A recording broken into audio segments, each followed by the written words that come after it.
प्रणाम। आप सभी का स्वागत है मेरे चैनल में। तो भाद्रपद मास के शुक्ल पक्ष की चतुर्थी को गणेश चतुर्थी मनाई जाती है। इस बार 10 सितंबर को ये मनाई जाएगी। इस दिन बप्पा लोगों के घर विराजेंगे। 10 दिन तक चलने वाले इस पर्व का समापन अनंत चतुर्दशी के दिन होता है।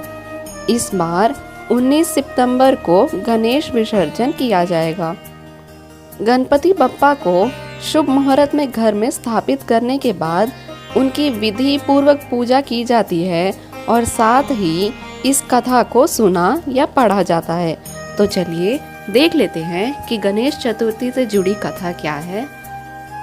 तो पुराणों के अनुसार एक बार सभी देवता संकट में घिर गए और परेशान होकर भगवान शिव जी के पास पहुँचे।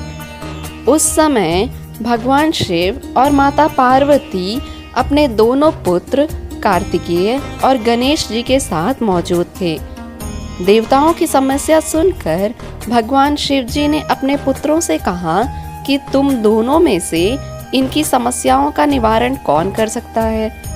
ऐसे में दोनों ने एक ही स्वर में खुद को योग्य बताया। अब भगवान शिव जी असमंजस में पड़ गए कि किसे ये कार्य सौंपा जाए।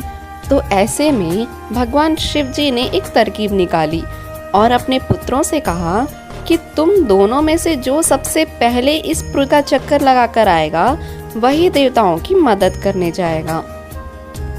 शिव जी की बात सुनते ही कार्तिकेय अपने वाहन मोर पर बैठकर निकल गए, लेकिन गणेश जी सोचने लगे कि मूषक पर बैठकर वो कैसे इतनी जल्दी पृथ्वी की परिक्रमा कर पाएंगे। बहुत सोचने और विचार के बाद वे अपने स्थान से उठे और माता पिता की 7 बार परिक्रमा करके अपने स्थान पर वापस बैठ गए और कार्तिकेय के आने का इंतजार करने लगे।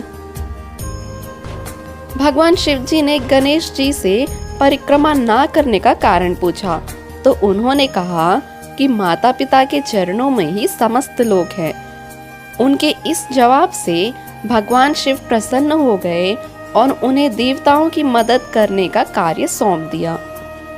साथ ही ये भी कहा कि हर चतुर्थी के दिन जो तुम्हारी पूजा और उपासना करेगा उसके सभी कष्टों का निवारण हो जाएगा।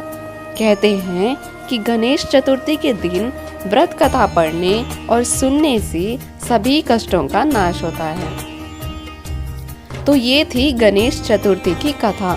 आशा करती हूँ कि आप सभी को वीडियो पसंद आई होगी और ऐसी और वीडियोस देखने के लिए चैनल से जुड़े रहें। आप सभी का दिन शुभ हो।